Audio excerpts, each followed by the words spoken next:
Amazing. Beautiful. Pretty. Marmewa art. J for Jessie. Hello everyone and welcome back. It is our A through Z series again, and we have J for Jessie this month. Heck yeah. I don't think she needs an introduction, but in case you don't know, Jessie is from Pokemon, Team Rocket. You know, you know who she is. So yeah, I did a goof again, and I forgot to record the beginning of the sketch like I did in the last one. I'm so sorry. And when I realized it, I just stopped what I was doing and I was like, okay, nope. So I started recording the end of the sketch when we were trying to finalize what to do with the hands and like some of the outfit details. But I'm sorry. But here we are. And I actually have a topic this month instead of kind of just rambling. I mean, I'm sure I will still be a bit rambly because that's just how I do. But I do have a topic. I was going to talk about my journey as a self-taught artist and just kind of how I started art and how I learn and practice currently. So yeah, that's what I'll be getting into today. And yeah, welcome. Thanks for watching my video. So let's get started. I was gonna start with I'm a self-taught artist. If you don't know, I have had some schooling, but that was just like, you know, your generic art classes in middle school, high school, elementary school, those kind of classes. I will say though, my high school art classes, at least two of them were pretty useful. But I think like a lot of artists, not all of them, but a lot, I've been drawing forever and ever. And I remember being in kindergarten, whenever we would have breaks, I would always go to the little coloring table and I would draw mermaids. And they would have cute little bra shells and everyone would be like, oh, boobies. Yeah, so I would always draw like mermaids and fish and whales. I really liked killer whales. Those are my favorite animals, so I would always draw killer whales. Horses, dinosaurs, those kind of things. I don't know why. I was really into that. And obviously anime. I grew up watching a lot of anime, so Pokemon for sure. I think one of my first pictures I can remember was of a Mankey because my grandma liked Mankey, and I was like, I want to draw a Mankey for my grandma. So yeah, I've been doing art forever just because it's fun. And then as I got older, when I was in high school, I started really getting into manga, like Rumiko Takahashi with Ranma One Half and Card Captors. Those were some of my favorites. But I would always try to mimic. Oh, Fruits Basket was another one. Fruits Basket was one of my favorites as well. But I would always try to mimic the art, and I think that's when I really got into anime and manga, because I would always try to mimic what I was drawing.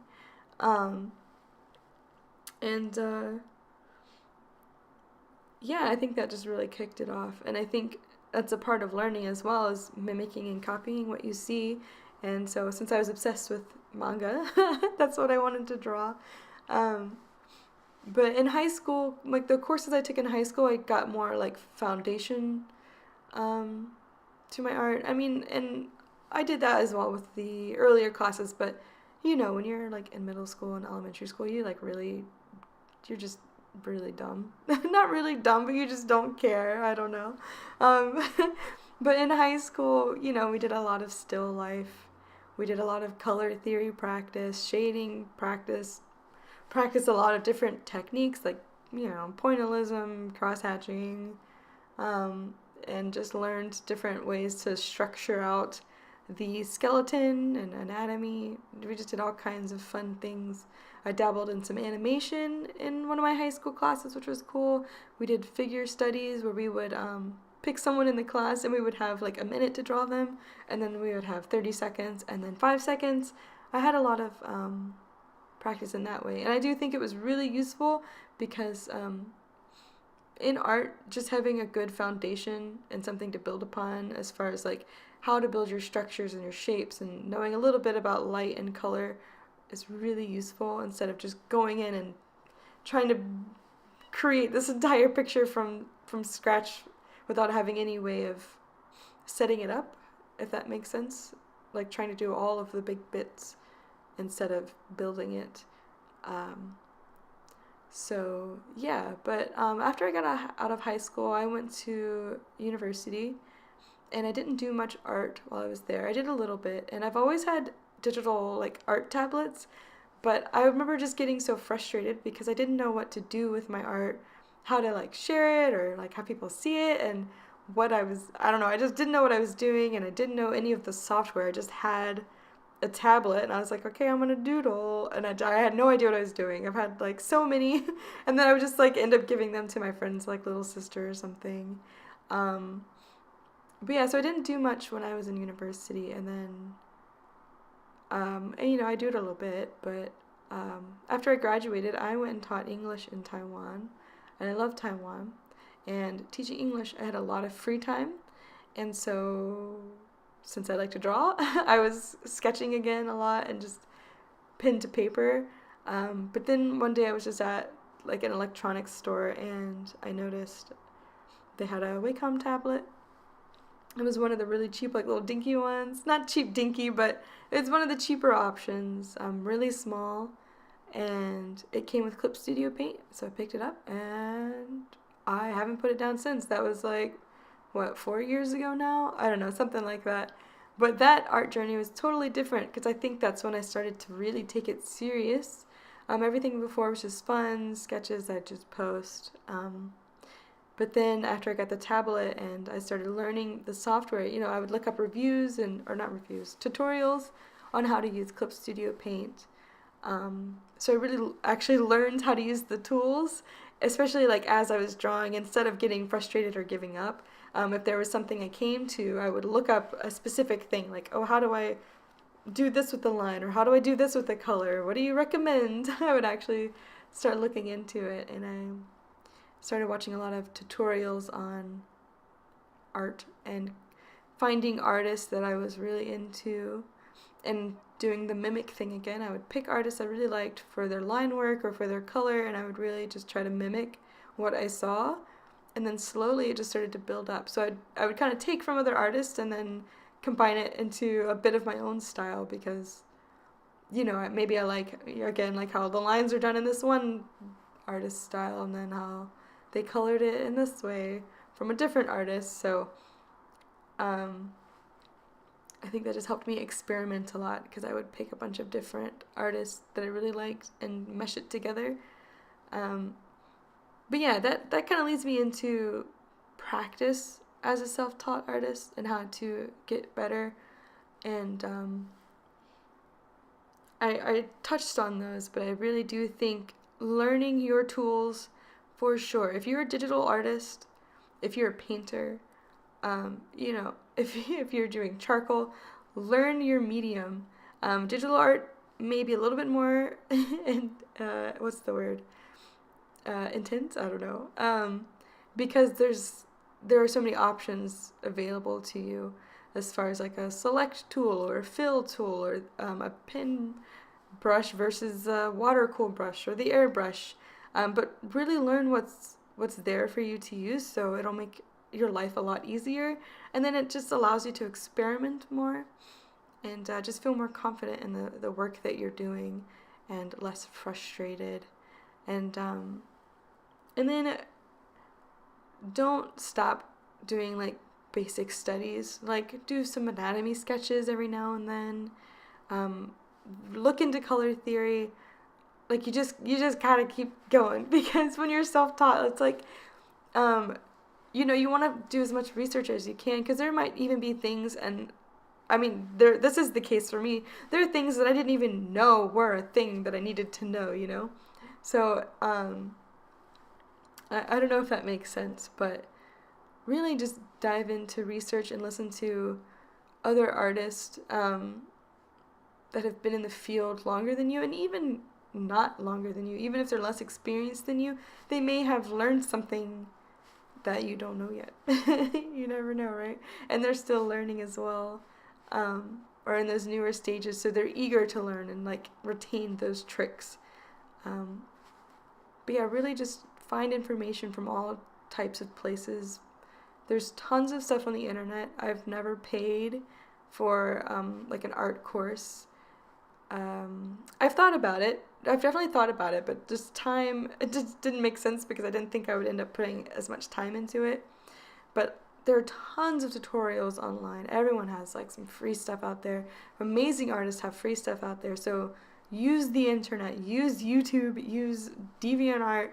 There are tutorials everywhere. Be specific, be general, use those to your advantage. Because, I mean, that's what I've done. And I feel like it's helped me a lot so far. But, yeah, really just utilize the internet and all the tools available. And I think building a community is also important. I've recently just realized this, but I've started to grow a community of more artists, and it's really nice. We can give feedback with each other and just talk about things that, maybe other people wouldn't know. Instead of having someone just say, oh yeah, that looks nice, they can actually help critique or give you feedback or say what actually worked in your picture. And also I've learned things just because people are sharing tips with me, and like I learned this fancy way to select a line and or select a layer without having to find the layer. Anyways, but yeah, just fancy tips and stuff like that. So building that art community when you can kind of share with each other and grow together, I think is also very important when you're self-taught, and just learning in general. You don't have to just be self-taught. Yeah, I think being self-taught, it will make things a little bit harder for you. As in, you will have to push yourself a little more to learn what you need to learn, Like, no one else is holding you accountable. You don't have to, like, turn in any assignments or anything. Like, it's all you, if you're going to do those studies, if you're going to practice. And that leads me into one of the other ones is, like, deliberate practice. So if you start doing pieces for fun or just something that you really just want to do because, I don't know, you like art and you like drawing a character or something, maybe try to take a technique that you recently learned and actively apply it to what you're working on. Otherwise, you won't ever get to practice it or, see how it feels, if that makes sense. So actively practice your new techniques and put them into your art. It may be hard at first, but just push through, because the only way to get better is to keep doing it. So yeah, if you learn a new way to shade, just do it. Just put it in there. Say, hey, you know what? I really like this character. I was gonna draw them and just shade them normally, but I don't know how to do lighting in dark settings, so I'm just gonna force myself to put them in a low light situation. Something like that, so that you can keep improving and practicing and experimenting. And make sure you make time for me pictures if you're doing, like, if you're producing art, or doing commissions. Make sure you have time for you pictures so that you can experiment and have fun as well. So yeah, that way you'll just keep growing. I hope all of these made sense. I know it gets a little rambly, but I just wanted to share a little bit about where or how I started with art, and how I practice, which is, again, just to sum it up, tutorials, talking in an art community, and practice. Honestly, it's just practice, but active and deliberate practice. Make sure you're using references. The mind will make up stuff. Like, you'll think you know what a hand looks like, and then you'll make up like a new bone or something. So make sure you use your references when you're practicing as well. All those fun little tips and stuff.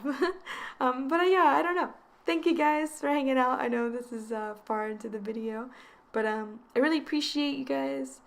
As always, a special shout out to my $20 crew on Patreon: Tank238, Metavrug, Lord Tacoman69, Joe Evers, Cat Babette, and Rays of Fire. You guys are amazing. You're making my dreams come true. And thank you all so much for your support and for being here and hanging out. And I'll see you guys next month for our K-Girl. I almost said I. Actually, I did say I, and I had to re-record. That's fine. Anyway, for our K-Girl. Yeah.